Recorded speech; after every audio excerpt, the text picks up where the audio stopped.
Simon, I mean, you said weeks ago, Brendan Rodgers is done. And I remember you saying it. And afterwards, I remember saying to you, you seem very certain about that. Well, yeah, you're right.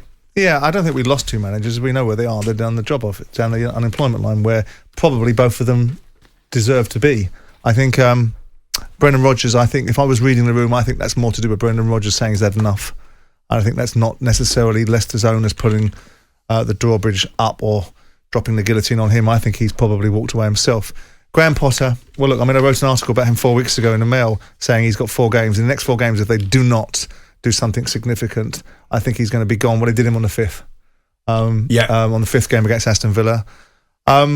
Look, I mean, what do you say? If you look at this litany of managerial casualties, if you want to use that expression, I can't find too many of them that you can say, whoa, wow, that's a shocker. I mean, people will say Thomas Tuchel, but there's a lot behind the scenes with that dismissal that people, if they knew, would have a slightly different view. But the bottom line is if you look at all those managers that have been... Shouldn't have sacked him though, should they? Well, it depends how you're behaving behind the scenes. Depends if you're putting yourself in a situation where you're at complete odds with the owner of the football club, and then you're in a... Maybe it was just a new owner, but getting used to how he should behave behind the scenes. Is he not too much hands-on, this new owner? Well, you get the balance, don't you? Absolutely, you get the balance. And of course, it's fair game now for Todd Bowley, because everyone's going to turn around and say, here you are. You're reaping the whirlwind for the decisions that you make. And there is a case to be answered about sometimes taking a stock, but there is also a case to be fully conversant with all the facts about why some managers get dismissed and some of those don't find their way into the public domain. And if they did, and people understood a little bit more... I wonder if you asked him now, did he make the right call when he walked into the job? Look, if someone wants to behave in a certain way, I would have made the call that he made, and I would have made the call. I would have made the call that he made if I'd been there for 10 years. Maybe one day he'll come and defend himself on that, because I'm not sure what it is of these allegations that you allege. But I don't think. For me, if I judge him as a manager, what he did on the pitch, I thought he was doing a very good job at Chelsea, and he was denied the opportunity to finish it, and now he finds himself at Bayern Munich. He was denied the same opportunity at PSG, wasn't he? There's a common denominator, isn't there? There's a common denominator. Because he's good at what he does. Well, yes, of course. There is a point where being good at what you do and bringing the club into a certain situation of disrepute when you're behaving in a certain way and making life difficult with your owner. There's only one winner in the end. The owners are the guys that write the checks, and whether we like it or we don't like it from a football fraternity point of view, managers have to learn how to behave themselves at times and manage up. Now, I agree with you. I was a huge advocate, so was Jim, for Thomas Tuchel and for him as a manager. And on the field stuff, that's where you judge people. But in the end, if your behaviour off the field isn't where it needs to be, it'll eventually land on the field. But I do agree that possibly Bowley's made a rod for his own back. The only thing maybe he was guilty of was non-communication with his new owner, but he may have been thinking, do you know what, look, it's too much interference.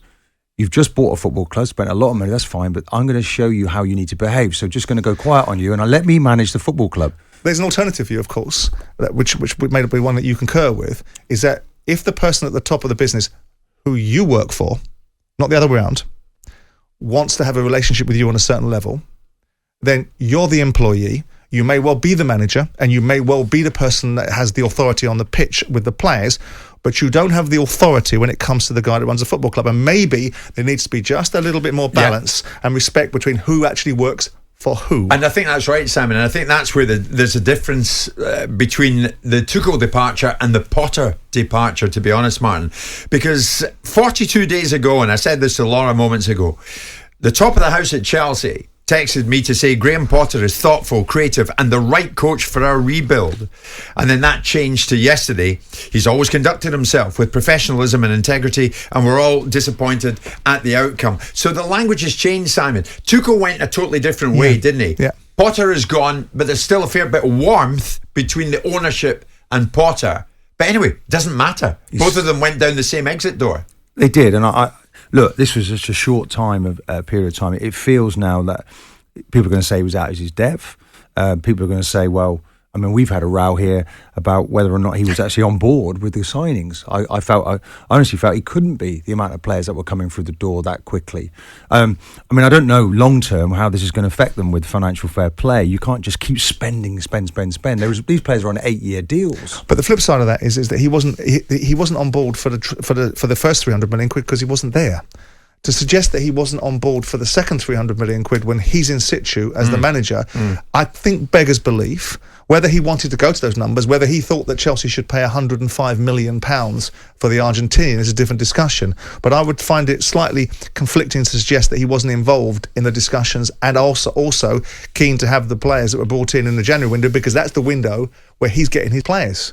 The previous players that he inherited. We'll never know, though, will we? Part of the settlement will obviously be to keep quiet. But irrespective of what we do and don't say about who bought these players, it's undeniable, unarguable, and irrefutable that Chelsea should be doing a damn sight better with this embarrassment of riches. Yeah. And that's what's cost him his job. Whatever happened to Chelsea saying that Potter is our man for the long term, though, Simon? As I say, 42 days ago, the message was Graham Potter is creative, thoughtful, and the right coach for our rebuild. Pep won nothing in his first year. We've made major investments in the club, and now we need to let these investments season. That all changed yesterday. But this is exactly Martin's point. And this is the point of new ownership that we will all feel foul of. Sometimes you've got to learn when to speak and when to be quiet. There was no benefit in that statement. The problem is with football, and what Todd Bowley's was beginning to realise in this country, is it is an insatiable beast that needs to be fed. And if you keep feeding it with answers, you're going to have those answers come back and smack you around the face 6 weeks later. Because 6 weeks has passed. I wrote an article on the 1st of March saying Potter will be gone in the next 4 games. And there was no reason for Todd Bowley to be so robust.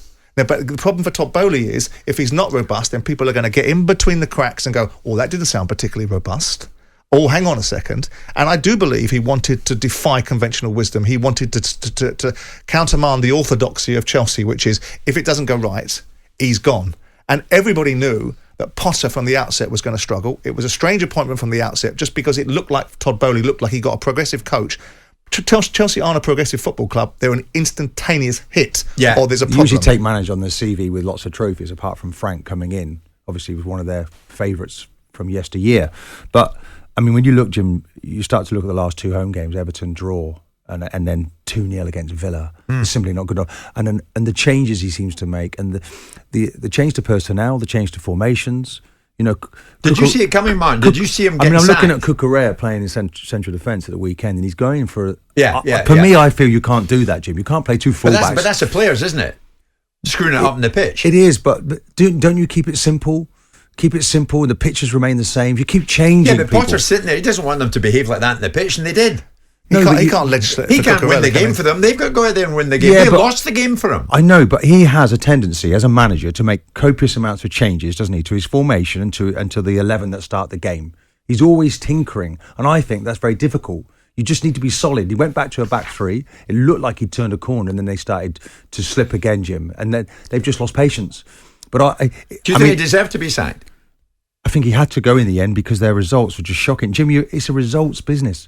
You have to give me a result Saturday. Whatever you want to do, scientific, whatever, all the tactics, get me some results. And they weren't getting enough But good I think results. if you're going to say what he said, look, they're still in the Champions League, right? And this may well be a decision based upon thinking they can pull some magic out of their backsides and get through to the Champions League like they've done in previous guises and win it when no one thought they were going to. Maybe there's some thinking there. But if you really believe, there must have been a sea change in their belief, clearly because they fired him, and it won't just be results, right? Because the results were poor. When he turned around and said, we need to let it season, the results were poor then. So he must have seen something in the fact that, well, listen, I'm going to hunker down, I'm going to buckle up, and I'm going to go with this guy, and I'm going to do what Arsenal have done with Arteta. Yeah. Although albeit Arteta won an FA Cup in his first season, I'm going to stay with it. I'm going to block out the background noise.